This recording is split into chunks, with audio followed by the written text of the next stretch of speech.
शांति। आज 13 मार्च 2023 के बाबा के अनमोल मधुर महावाक्य सुनेंगे। आज की मुरली में बाबा कहे, बच्चे ये बेहद की रात अब समाप्त हो रही है। जिसको ब्रह्मा की रात और ब्रह्मा का दिन कहा जाता है, तुम बच्चे अब ब्रह्मा के दिन के ओर अर्थात सतयुग के तरफ जा रहे हो और इसीलिए तुम बच्चों को बाप समान बनना है, सबको सुख देना है। दूसरी बात बाबा कहे कि इस दुनिया में मनुष्य को अनेक प्रकार की इच्छाएं रहती है। सन्यासियों को भी इच्छा रहती है कि हम परमपिता परमात्मा को देखें, ब्रह्म को समझे।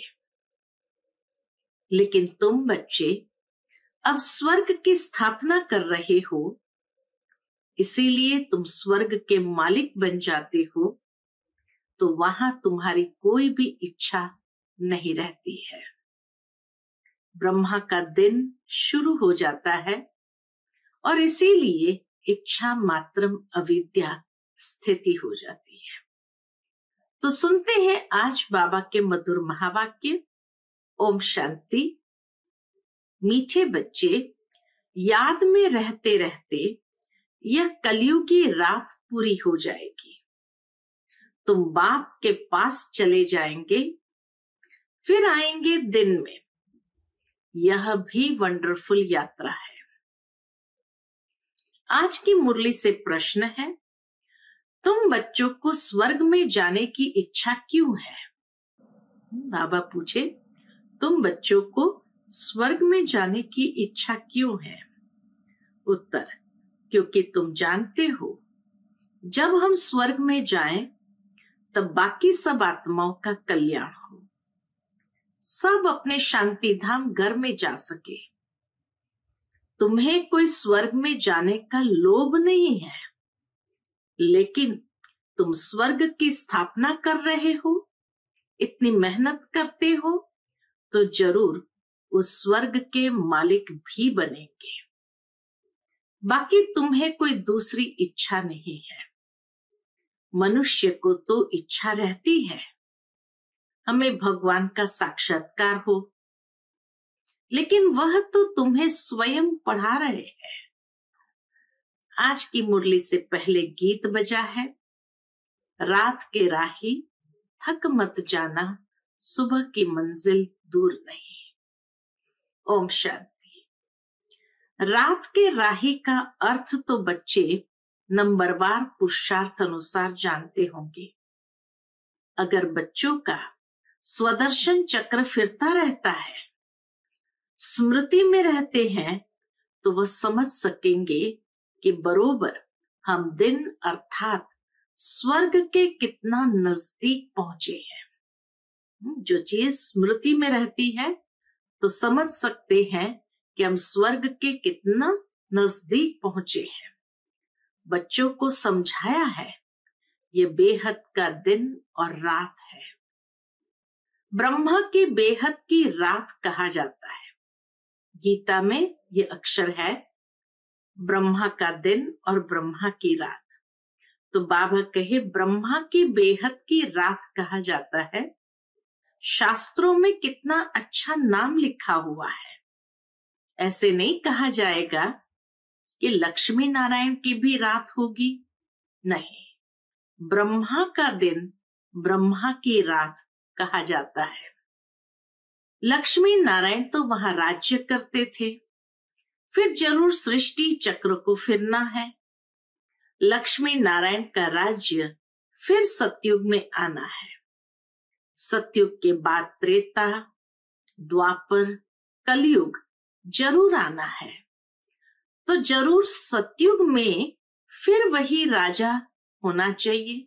यह ज्ञान सिर्फ शिव बाबा ही ब्रह्मा द्वारा तुम बच्चों को देते हैं, इसलिए तुमको ही यह सृष्टि चक्र का ज्ञान है, देवताओं को नहीं है। तुम ब्राह्मणों की बुद्धि में यह चक्र फिरता है, इसलिए नाम रखा है ब्रह्मा और ब्रह्मा कुमार कुमारियों की रात। अभी तुम चल रहे हो दिन के तरफ।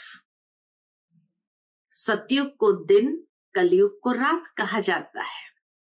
तुम बच्चे जानते हो हमारी ये यात्रा कलयुग के अंत और सतयुग आदि के संगम पर ही होती है।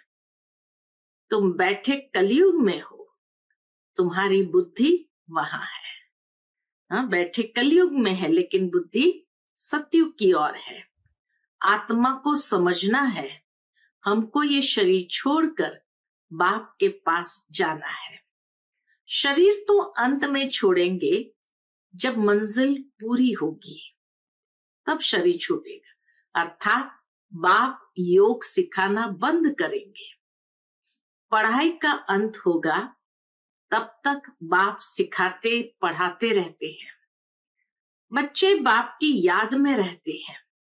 ऐसे याद में रहते रहते रात पूरी हो जाएगी और तुम बाप के पास चले जाएंगे।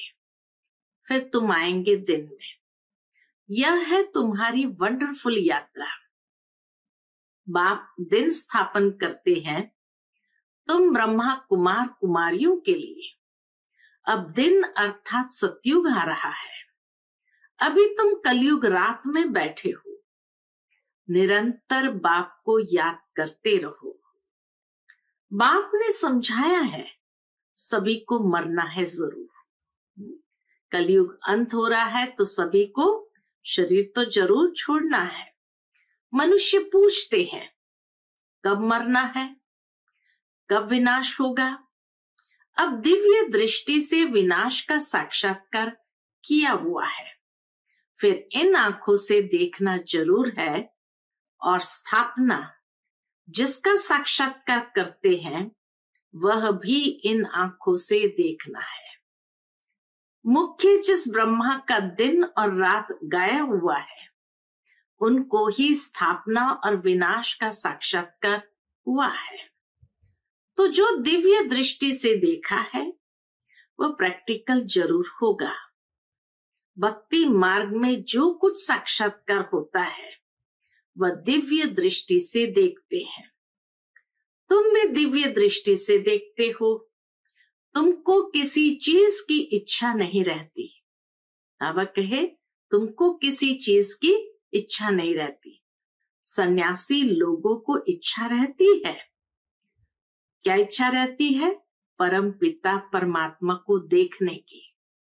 यहाँ तुम बच्चों को तो परम पिता परमात्मा खुद बैठ पढ़ाते हैं। तुमको इच्छा है स्वर्ग में जाने की। बच्चे जानते हैं कि हम स्वर्ग में जाएंगे तो सभी का कल्याण हो जाएगा। अभी तुम बच्चे जानते हो बेहद का बाप जो मनुष्य सृष्टि का रचयिता बीज रूप है वो झाड़ के आदि मध्य अंत को जानते हैं। हम उस बाप को और उनके वर्षे को जानते हैं। परमात्मा क्या वर्षा देते हैं वह भी हम जानते हैं।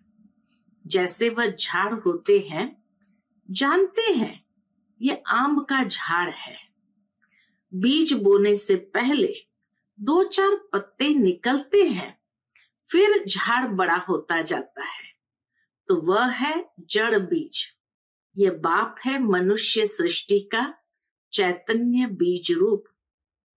उसे ही नॉलेजफुल कहा जाता है। बच्चे जानते हैं यह पाठशाला है जिसमें यह विद्या अर्थात पढ़ाई मिल रही है और तुम योग भी सीख रहे हो। ये पाठशाला में पढ़ाई भी हो रही है और योग भी सीखते हैं। इस विद्या से तुम भविष्य प्रिंस प्रिंसेस बनते हो। आत्मा पवित्र जरूर चाहिए। अभी तो सब अपवित्र है, परंतु कोई को पतित कहो तो मानेंगे नहीं। कहते हैं कृष्णपुरी में भी 1-2 को दुख देने वाले कंस जरासंघी आदि थे। 1-2 को सुख देने वाले को पावन कहा जाता है। स्वर्ग में कोई दुख देता नहीं। वहां तो शेर बकरी इकट्ठे जल पीते हैं, किसको दुख नहीं देते। परंतु ये बातें कोई समझते थोड़ी है। समझते हर युग में कोई ना कोई असुर भी है तो देवताएं भी है। जो शास्त्र पढ़े हैं वही बातें बुद्धि में आ जाती है। देवताओं के पुजारी अपने को खुद ही चमाट मारते हैं। हिंदुओं ने आपे ही अपने को चमाट मारी है, अपने देवताओं की बैठ निंदा की है। हिंदुओं ने अपने आप को चमाट कैसे मारी? बाबा कहे अपने ही देवताओं की बैठ निंदा की है। क्राइस्ट, बुद्ध आदि की कितनी महिमा करते हैं, देवताओं की बैठ निंदा करते हैं। ये धर्म की ग्लानि हुई ना। गीता में भी कहते हैं यदा यदा ही धर्मस्य। नाम भी भारत का है। भारत ही भ्रष्ट और श्रेष्ठ बनता है। श्रेष्ठ थे लक्ष्मी नारायण, भ्रष्ट मनुष्य श्रेष्ठ को माथा टेकते हैं। सन्यासी भी पवित्र रहते हैं परंतु भगवान को जानते नहीं, अपने को ही भगवान कह देते हैं। बाबा कहे जिस तरह हिंदुओं ने अपने आप को चमाट मारी वैसे सन्यासी भी पवित्र रहते हैं परंतु भगवान को जानते नहीं, इसलिए अपने आप को ही भगवान कह देते हैं। बाकी दूसरे जो भी गुरु आदि है पतित है, विकार में भी जाते हैं। पतित कहा जाता है विकारी को। वह पावन को नमस्कार करते हैं, सन्यासियों को गुरु करते हैं तो भी इसीलिए कि हमको आप समान पावन बनाए। आजकल सन्यासी तो कोई मुश्किल बनते हैं, फिर गृहस्थी को गुरु करने से क्या प्राप्ति होगी, जबकि वे खुद ही पतित है।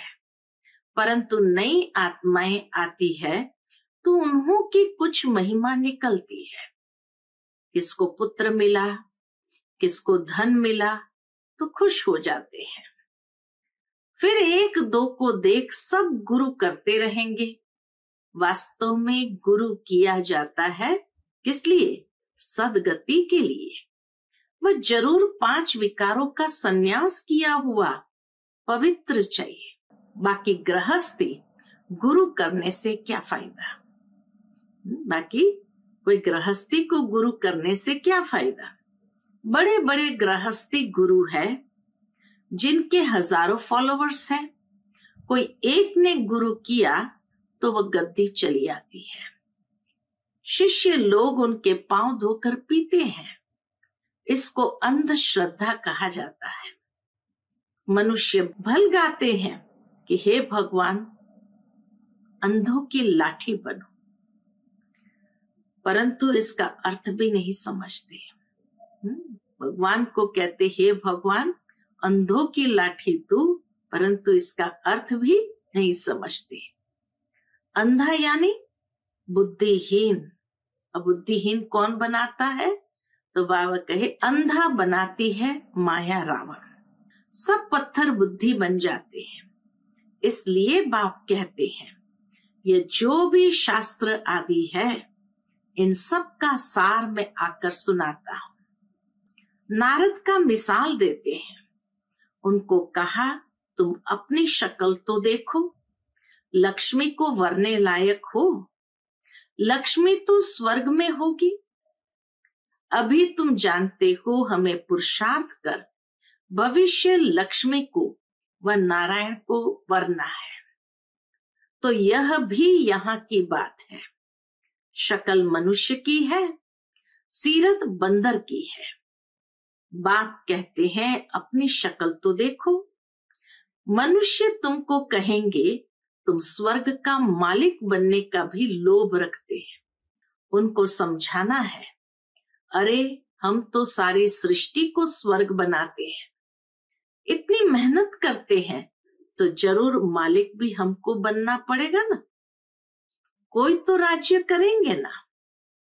बाबा ने समझाया है। क्या समझाया है? नंबर 1 है काम महाशत्रु। जो मनुष्य को आदि मध्य अंत दुख देता है। ये आधा कल्प का कड़ा दुश्मन है। भल ड्रामा में सुख और दुख है, परंतु दुख में ले जाने वाला भी तो है। सुख और दुख दोनों दिखाया है ड्रामा में, परंतु दुख में ले जाने वाला भी तो है, वह है रावण। आधा कल्प रावण राज्य चलता है। यह बातें तुम बच्चे ही जानते हो। तुम्हारे में भी नंबरवार है। बातें बाबा कहे तुम जानते हो, लेकिन नंबरवार। अब देखो, कहते हैं कैलाश पर्वत पर शंकर पार्वती रहते हैं।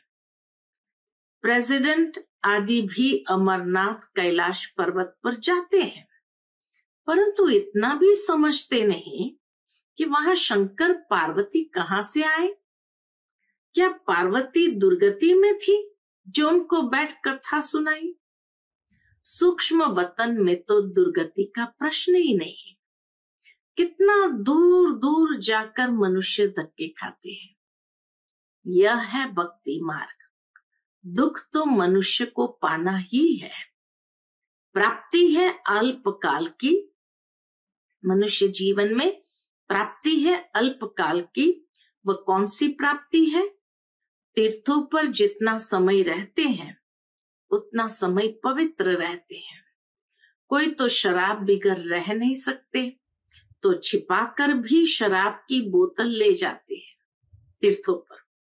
फिर वह कोई तीर्थ थोड़ी हुआ, वहां भी कितना गंध लगा पड़ा है। बात मत पूछो। विकारी मनुष्य को विकार भी वहां मिलता है। मनुष्य को ज्ञान नहीं है तो समझते हैं भक्ति अच्छी है, उनसे ही भगवान मिलेगा। आधा कल्प भक्ति के धक्के खाने पड़ते हैं। आधा कल्प के बाद जब भक्ति पूरी होती है तो फिर भगवान आते हैं। बाबा को तरस पड़ता है। किस पर तरस पड़ता है? ऐसे नहीं कि भक्ति से भगवान को पाते हैं। ऐसा होता तो फिर भगवान को पुकारते क्यों, याद क्यों करते? भगवान कब मिलता है ये समझते नहीं है, इसलिए भगवान को भी तरस पड़ता है। भक्ति से श्री कृष्ण का साक्षात्कार हुआ तो बस समझते हैं उनको भगवान मिल गया। वैकुंठ वासी हुआ, श्री कृष्ण का दर्शन हुआ, बस चला गया श्री कृष्ण पुरी, परंतु जाता कोई नहीं। तो भक्ति मार्ग में अंधश्रद्धा बहुत है। तुम बच्चे अभी समझ गए हो। बाप साधारण तन में आते हैं तब तो गाली खाते हैं, नहीं तो भला किस तन में आए? श्री कृष्ण के तन में तो गाली खा न सके, परंतु श्री कृष्ण पतित दुनिया में पावन बनाने आए। यह हो नहीं सकता। श्री कृष्ण को पतित पावन कहते भी नहीं है। मनुष्य यह भी समझते नहीं कि पतित पावन कौन है, कैसे आते हैं, इसलिए कोई को भी विश्वास नहीं बैठता। शास्त्र में तो है नहीं कि कैसे ब्रह्मा तन में आते हैं। कहते भी है ब्रह्मा मुख द्वारा सूर्यवंशी चंद्रवंशी धर्म की स्थापना होती है। फिर भूल जाते हैं कि कब होती, कैसे होती। प्रजापिता ब्रह्मा तो जरूर यहाँ कल्प के संगम पर होना चाहिए, तब तो ब्राह्मणों की नई सृष्टि रची जाए। मनुष्य बहुत मूंझे हुए हैं, बहुत कंफ्यूज स्टेज में है। उनको रास्ता बताना है। बाप कितनी भारी सर्विस आकर करते हैं। तुम समझते हो हम 5 विकारों से एकदम बंदर से भी बदतर हो गए हैं। हम सो देवता थे, फिर एकदम क्या बन गए? सतयुग त्रेता में हम ही देवता थे, फिर क्या बन गए? ऐसे को फिर बाप कितना ऊंचा कर बनाते हैं। तो बाप को कितना लव करना चाहिए। ये बाप सुनाते हैं या दादा सुनाते हैं? कई नहीं समझते हैं तो पूछते भी ये बाप सुनाते हैं या दादा सुनाते हैं, यह भी कितने बच्चों को पता नहीं लगता। बाप कहते हैं विचार करो, मैं सदैव रथ पर हाजिर रह सकता हूँ? ये तो हो नहीं सकता। मैं तो आता ही हूँ सर्विस पर। बाबा के पास समाचार आया था। कौन सा समाचार आया था? कोई ने पूछा, क्या मनुष्य किसको सुख दे सकते हैं? ये प्रश्न किसी ने पूछा तो बाबा के पास समाचार आया था। ये मनुष्य के हाथ में है? किसी को सुख देना क्या ये मनुष्य के हाथ में है? तो एक ने कहा, नहीं, ईश्वर ही है जो मनुष्य को सुख दे सकता है, मनुष्य के हाथ में कुछ भी नहीं है। तो कोई बच्चे ने फिर समझाया है कि मनुष्य ही सुख देता है, मनुष्य ही सब कुछ करता है, ईश्वर के हाथ में कुछ नहीं है। अरे तुम थोड़ी कुछ देते हो, ईश्वर के हाथ में ही तो है ना।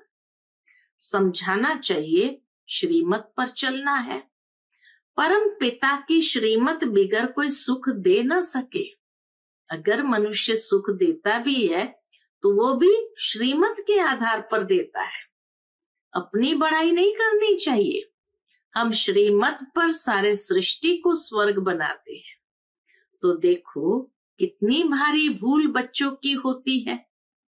वह कहते ईश्वर के हाथ में है, बीके कहते कि मनुष्य के हाथ में है। वास्तव में है तो बाप के ही हाथ में। श्रीमत बिगर कुछ कर नहीं सकते। मनुष्य बिल्कुल वर्थ नॉट अ पेनी बन जाते हैं। बाप कहते हैं रावण मनुष्य को पत्थर बुद्धि बना देते हैं, मैं आकर तुमको पारस बुद्धि बनाता हूँ। महिमा सारी बाप की करनी है। हम श्रीमत पर चल रहे हैं। ईश्वर बिगर मनुष्य को कोई श्रेष्ठ बना नहीं सकता। अच्छा, ब्रह्मा मुखवंशावली, ब्राह्मण कुलभूषण, स्वदर्शन चक्रधारी, मीठे मीठे सिकिलते बच्चों प्रति माता पिता बाप दादा का याद प्यार और गुड मॉर्निंग। रूहानी बाप की रूहानी बच्चों को नमस्ते। हम सभी रूहानी बच्चों की रूहानी माता पिता बाप दादा को याद प्यार, गुड मॉर्निंग और नमस्ते नमस्ते। शुक्रिया बाबा, शुक्रिया। आज की मुरली से धारणा के लिए मुख्य सार है। पहली पॉइंट, बाप जो इतनी सर्विस करते हैं, हमें इतना उच्च देवता बनाते हैं, ऐसे बाप से दिल का सच्चा लव रखना है। देवताओं समान सबको सुख देना है। दूसरी पॉइंट, एक बाप की सदा महिमा करनी है, अपनी बड़ाई नहीं दिखानी है। आज का बाप दादा का मधुर वरदान हम बच्चों के प्रति है, सेवा का पाठ बजाते, पाठ से न्यारे और बाप के प्यारे रहने वाले सहज योगी भव। सेवा का पाठ बजाते, पाठ से न्यारे और बाप के प्यारे रहने वाले सहज योगी भव। कई बच्चे कहते हैं योग कभी लगता है कभी नहीं लगता। इसका कारण क्या? न्यारेपन की कमी। न्यारे न होने के कारण प्यार का अनुभव नहीं होता, और जहां प्यार नहीं वहां याद नहीं। जितना ज्यादा प्यार उतनी सहज याद।